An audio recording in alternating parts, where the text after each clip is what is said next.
My name is Kila G, yeah. Hey. My name is Kila G. Igama lami nguthandekile mabuyibanzi umthimkhulu ngilebe izinhliziyo mina ubhungane ungelengelo unasele. I'm a singer-songwriter from Cape Town, and not just a singer-songwriter. I make R&B music. I am a baby producer. I am an event curator, and I'm also a lover of my peers and my people around music. So the name Kila G, it basically comes from just being around a lot of rappers, to be honest. But like I really liked it because I was the only singer around so many rappers when I started off being Kila G. And this guy from the UK, his name is Charlie B. Used to make music with him a lot, and then he just tried to rhyme my name somehow, because my name is, people call me Kile, some people call me Killa, some people call me Kills, you know. And I really liked the G part that he put like in his rhyme. And the G stands for gentleman, gentleman, you know. The Killer is just like, it's a kind of a nickname, you know, that I really like. And I also like the element of surprise. So when people see me performing, they always think that I'm gonna rap, but then I actually sing, you know. So I like that element of surprise. That's why I call myself Kila G. And people have asked me to change it. It's not gonna happen.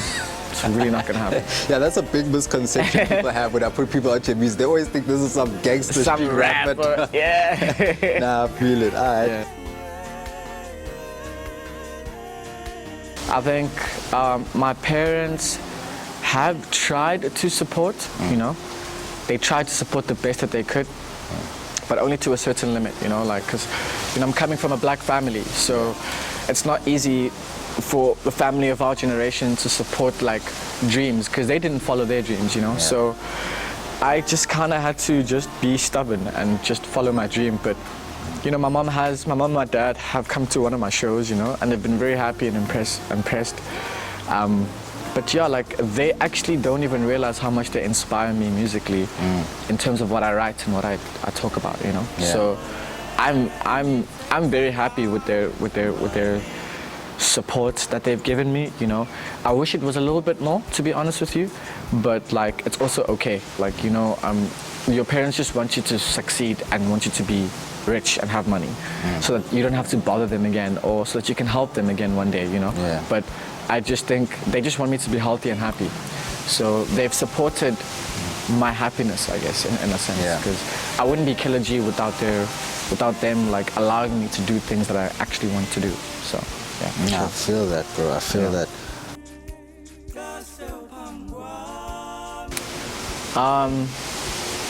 Definitely my peers, you know, and definitely like my ancestors and God. I'm a very spiritual person, so I pray about my music all the time. Like every time that I pray, every time I speak to my ancestors, I always mention that I want to be a musician.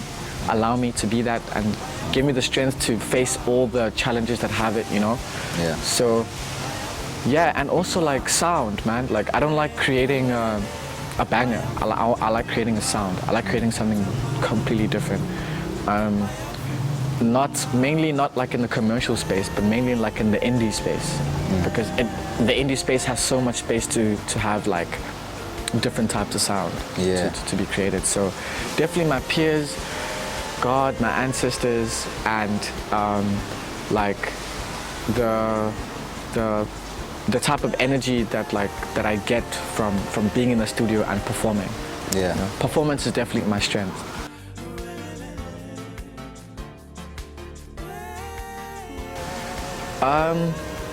I think the hardest part would probably breaking the boundaries of music and it being heard, you know, because like these days, that one and only break is maybe going into piano, you know. A lot of people have been like, yo, Kila, you would kill a piano song, and I'm not necessarily ready to go into piano, you know. I do write for some artists like that are trying to get into piano as well. I do try piano now and then, you know, but like it's not really like exactly what I want to do, you know. So that's gonna be the toughest part, like, you know, not doing something commercial to have that break, you know, that big break. So that will probably be the biggest challenge. And I think I'm literally okay with that, because I feel like with this type of energy and this type of approach that I have with it, it has more longevity, you know. I feel like going into a commercial space as an up-and-coming artist will saturate my sound and my music. Yeah. And people will forget about everything that I created before, and will focus on what is commercial right now. You know, I don't want to be performing the same banger every single time I'm there, because that's what people are going to expect that, you know. I want to be able to perform like all of my other stuff that were beautiful before I even became like a big star, I guess, you know.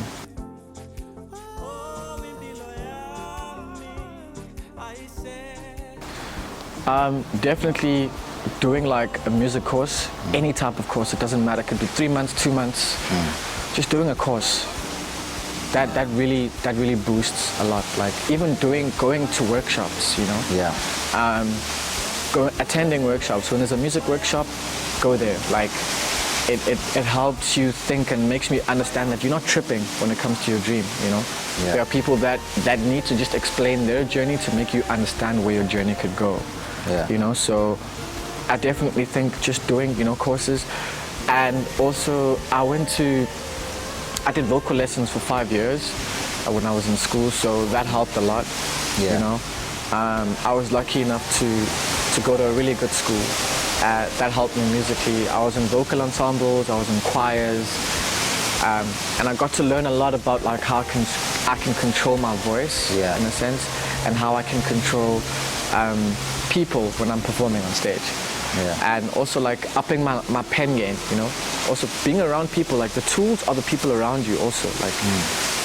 Like you guys work together. You guys are the tools to make this platform something, you know. Yeah, to make and it as work. an artist, my peers help me write. My peers up my level of performance. My peers motivate me to do better, you know. Yeah. So definitely the tools are people around you and what you're willing to learn, for sure.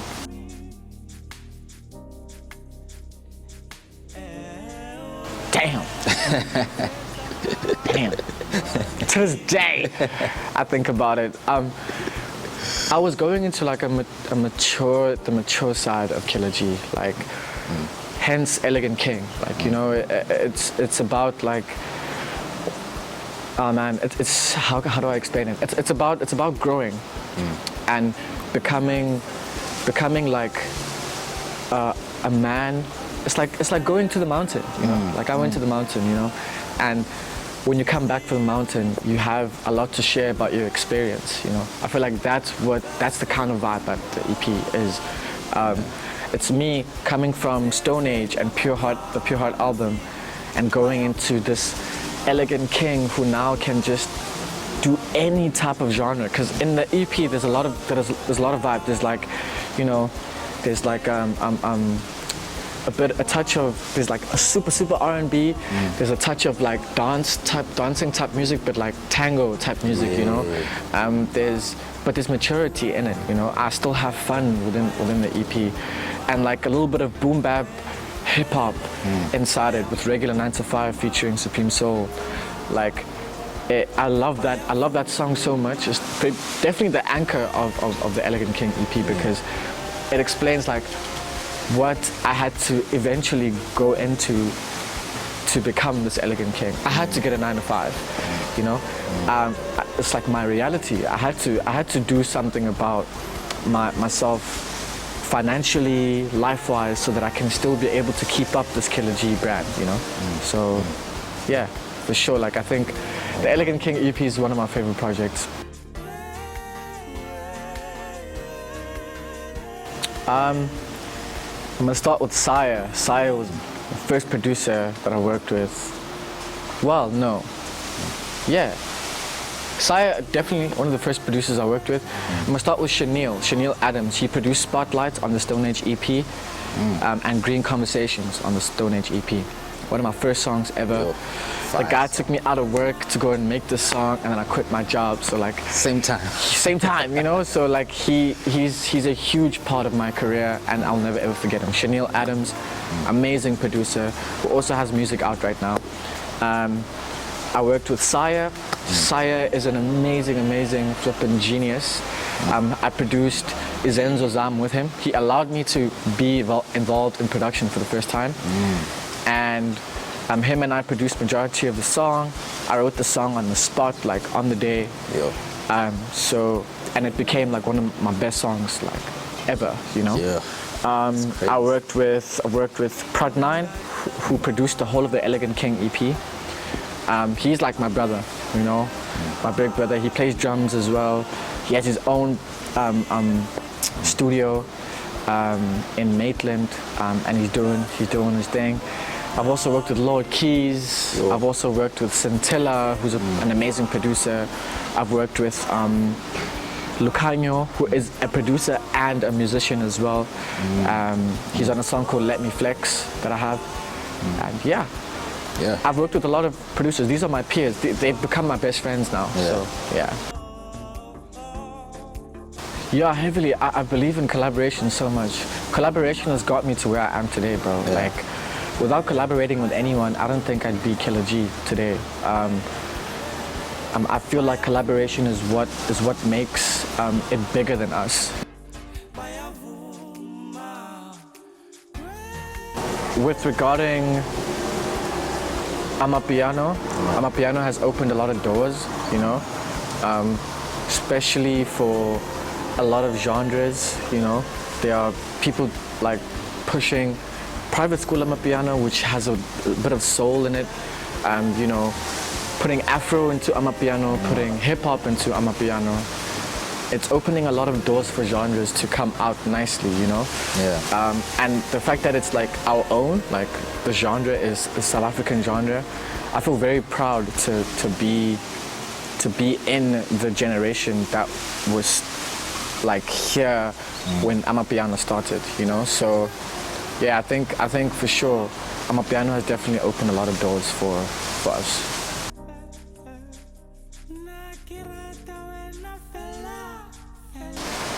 I think it depends on how you use it, man. Yeah. I think it depends on how you use it. I'm a very organic person when it comes to music. I want to make music organically.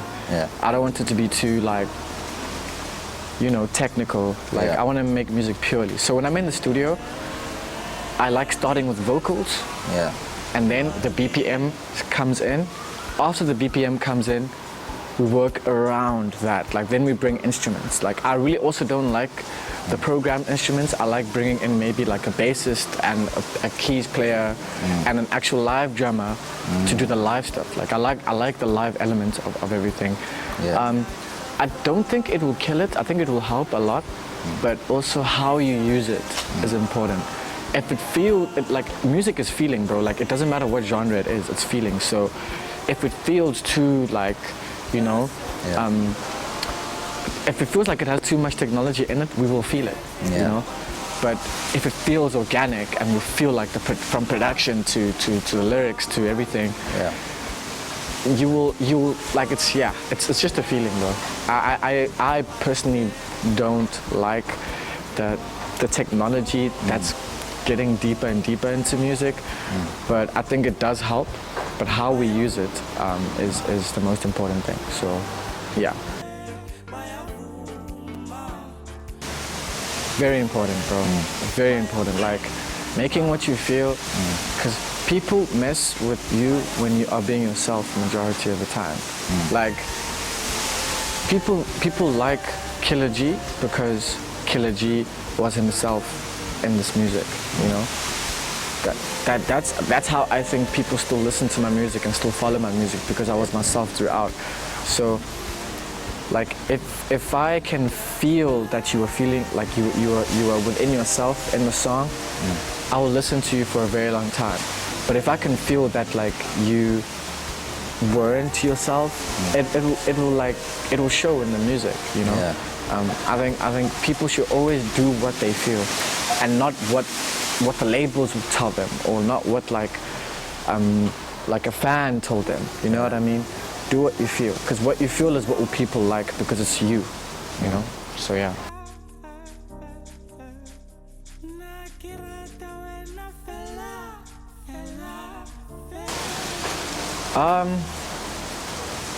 Hey bro, like I don't like the mimic side of things. To be honest with you. Not mimic, but just have that same level of success. Of success. Yeah. Okay, cool. I think just work super hard. Like don't just do music, you know. Be involved in other things that have to do with music. Get involved in event curation. Get involved in production. Get involved in like music workshops, like I said earlier on. Like and see what else you can do, because there's beauty in the music business as well, on how you can put things out differently and not the same automated way, you know? So try and get involved in the business and into event curation and into how to make money in music, but without like releasing music. I think that's one of the best ways that you can actually make, because I feel like that's how those guys make it. They don't just make music, they have businesses, you know?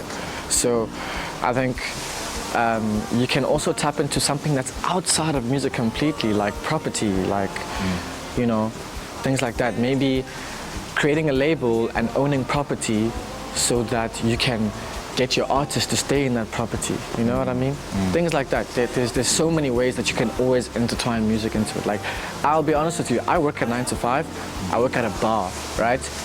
And at that bar, they book me as a performer, and I work there as an employee. So how I'm moving around, exactly. So how I'm moving around that is that like I try my best to work as much as I can, and then when they book me, I'm an artist fully. They book me, they talk to me as an artist. So that's how you can always find your way, even through your 9 to 5. You can do something. Like if you're working in retail, you can create a song for that retail store that you're working for. You know what I mean? There's so many ways that you can work around it. Yeah, and I feel like a lot of artists think there's only one way to do it. Yeah. There's so many avenues you can go through. Yeah, bro. I feel like everybody knows this, man. Masego, 125,000 million, 165%. Yeah, Masego, Miguel. I grew up listening to John Legend. I grew up listening to Jonathan Butler and jazz, Luther Vandross. I'm also like really liking jazz a lot, like Mandisi Yankees. I listen to him a lot. I listen to Mongezi Mabanja. I listen to Digital Sangoma. I also listen to my peers, you know, like my peers like are literally in my top 10, you know. Yamiko, Scintilla, Lucanio, Namakal Star, Lord Keys, Nanette for sure, Gemma Fassi, Abelu, Kila G, Mars Baby, Marcus Harvey, Halo Yagami. Damn, there's so much more. Tyson. Yeah, it's literally peers that are not too far away from me. They inspire me a lot. Besides, like, you know, the ones that I can't really necessarily reach.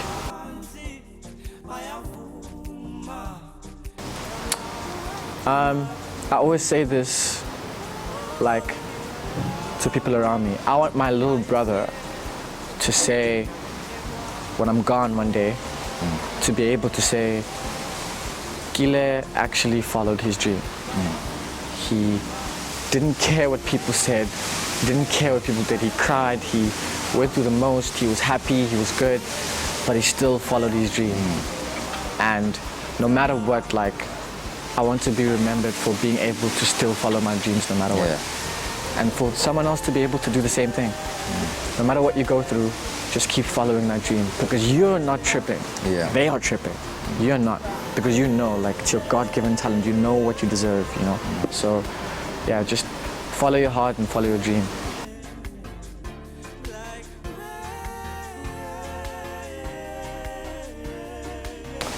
I think when I have my own property that I've owned through my music, when I have my own car that I've owned through my music, when I have like my own family that I've worked for, that I've worked super hard for, and when my mom and my dad are good, that's when I've made it. It doesn't even have to be because of music, also because of like the amount of hard work that I've put in. Yeah. That's when I really made it. When I have my own home, for sure, and I can invite people into my own home. You can find me at KILA_G_ on Instagram.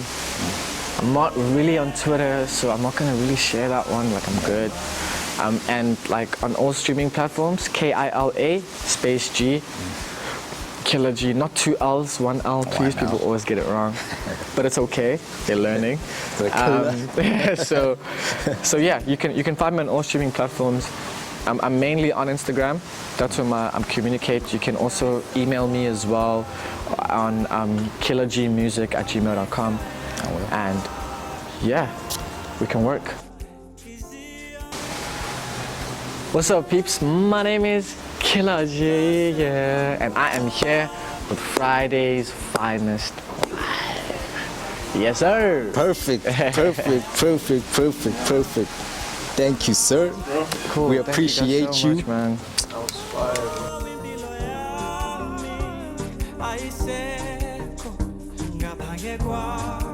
I